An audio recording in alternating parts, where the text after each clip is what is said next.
All right, Taurus, welcome to your November of 2015 Sidereal Astrology forecast. My name is Athen.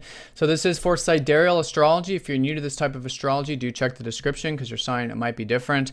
And Taurus, what I'm going to start doing for these monthlies is instead of talk about all of the minor aspects because it gets very convoluted, very cluttered, I'm just going to talk about the major sign changes, house changes, and major aspects that are going on this month. And then for more specific information, do check your weeklies where I'll go into detail in terms of the minor aspects. So Taurus, let's go ahead and have a look. Right at the beginning on the 1st, we got a nice conjunction between Venus and Mars. In fact, it's nothing new. We've already had this the past few months. But the last and final one, and it's involving your ruler. So for you, it's really feeling that Mars energy. This is the motivation, the drive, the ambition right at the beginning of the month. Or maybe things are just getting busier. Your energy levels should be improving now that Mars is on his way up. But it's about action, and it's about taking action and setting intentions and doing things from the 1st to the 4th in particular. Now, what's interesting about this too is that Venus and Mars are going into your 5th house at the same time they go conjunct. So whereas before, there's a lot of emphasis with home, family, past, and things like that, or anything like that for you personally, now a lot of energy is going to be in your 5th house of self-expression, of what you're passionate about in life, what you feel like is a creative sort of outlet for you to express yourself. It could be verbally, it could be through any type of creative projects or a business or anything like that. But that's where the focus has been as well. But now there's a lot of motivation, there's a lot of intention to be put towards your creations.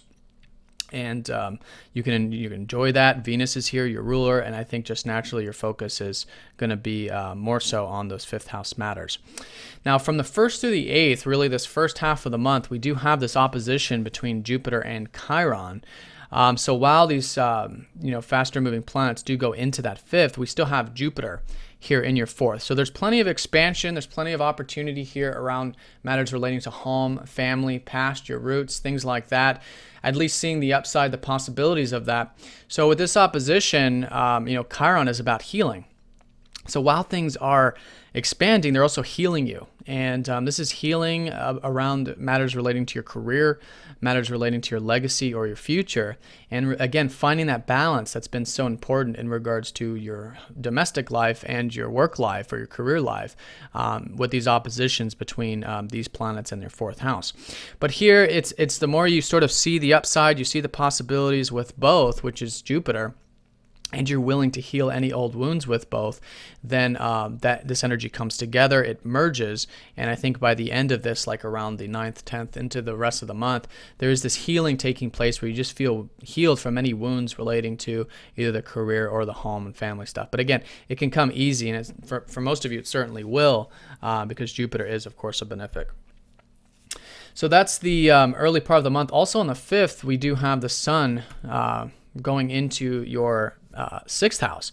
So there's a focus, there's a shift here going into the daily routines, the health, the diet, things of that nature, which is where you've had Saturn for the past 2.5 years. Well, 2 years if it's Libra. But now Saturn is making his way into your 7th house, which is about relationships. So taking relationships seriously, I think, is going to continue as it has been last month. Maybe a lot of you are wanting to form those one-on-one connections, whether it's with friends, with work, partnerships at work, could be romantic, a spouse, things like that. New and existing relationships, really getting serious about them, and that's great. That's a great way to work with Saturn in the 7th, and it's actually good placement for the Saturn. For a Saturn transit. So a lot of you have been perhaps working on your career over the past 7 years since Saturn was at the bottom of your chart, or any foundations around home and stuff like that. But specifically around your legacy and career, you'll probably start to notice now you're probably getting a little bit more recognition, or things are just happening easier, or there's just more of a solid foundation around your career and legacy. So it's usually the case, it depends, but usually the case with Saturn going up there. But at the very least, it's a good house for Saturn to be in. It's good for working hard, especially with matters regarding, one-on-one sort of things.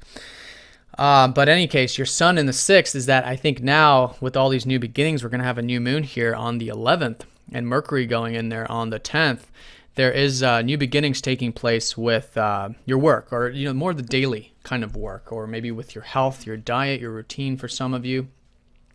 But whatever it is, it's planting new seeds here around the 11th. This is going to be new beginnings for the next couple weeks and the next 6 months when you have a full moon here in this 6 months next year.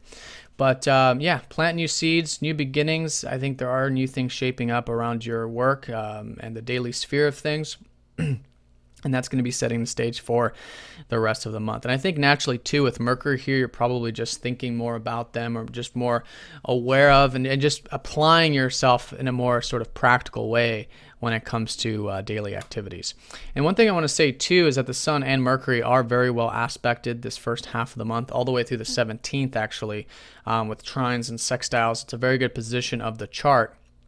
And so it could come easy to a degree, depending on your personal chart, to take care of those daily matters, or at least the support is there. So that's the first half of the month. And then the second half, we do have on the 18th, Neptune going station direct. And when Neptune goes station direct, it just so happens that Neptune squares up to Saturn. So Saturn gets within that orb at that same time. So this is 1 degree orb. So from the 18th all the way into December, there's this uncertainty for all of us. And for you, it's particularly relating to your relationships, your one-on-one connections. Again, could be your work because Neptune's in your 10th house. So whatever it is, it's the easier we can relax into the unknown, the more willing we are to go into the unknown with relationships and career. Then it becomes very constructive.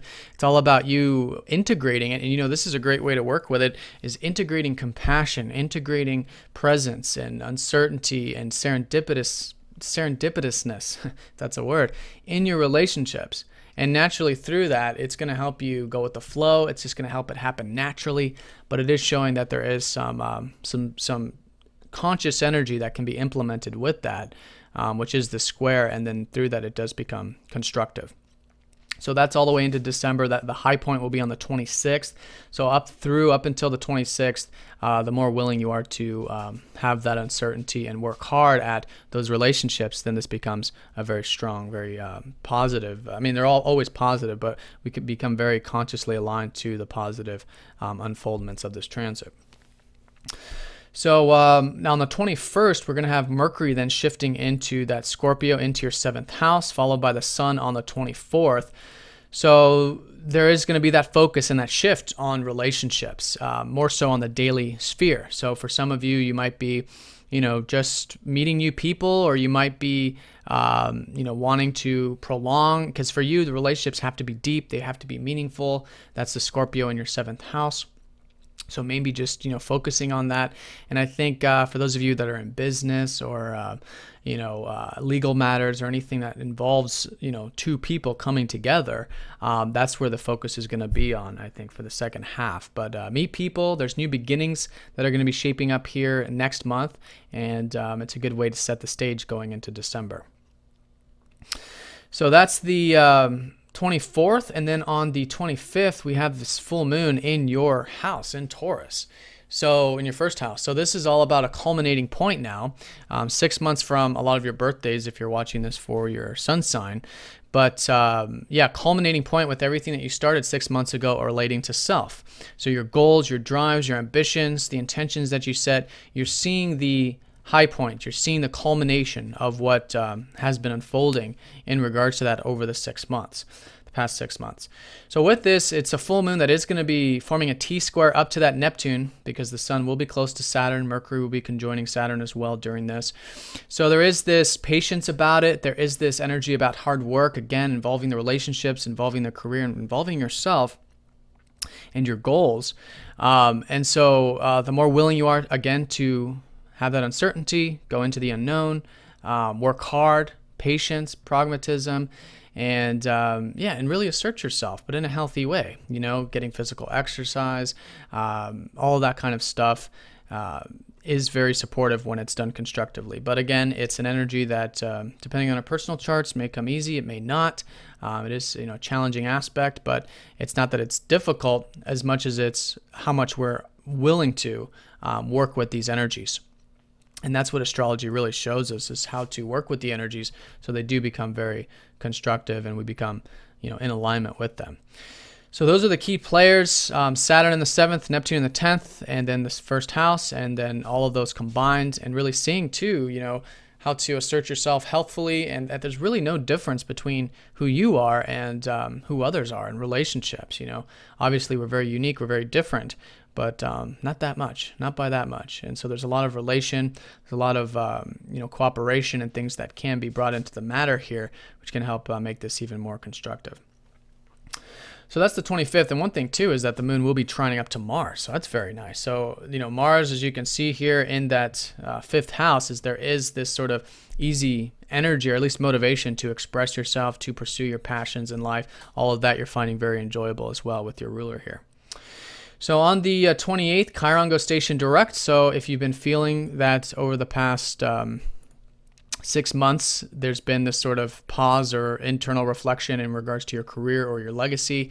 This month, especially with Neptune direct, a lot of that stuff starts to move forward, which is quite nice. And then on the 29th, Mercury makes his way into a fucus, which is going to be, not only the depth of your relationships, but here there's a transmutation, there's a healing taking place for all of us. And for you, it's because you're already familiar with this energy of your 7th house. It's just maybe taking the relationships to another level. Maybe it's, just understanding more of the importance of the depth in those relationships and exchanges and all of that, which again can be very constructive when we think about it, we conceptualize it, and really turn it into something practical, which is Mercury. All right, Taurus, well, I hope you guys have a great month. If you guys have any questions, please let me know, and I'll see you all next time.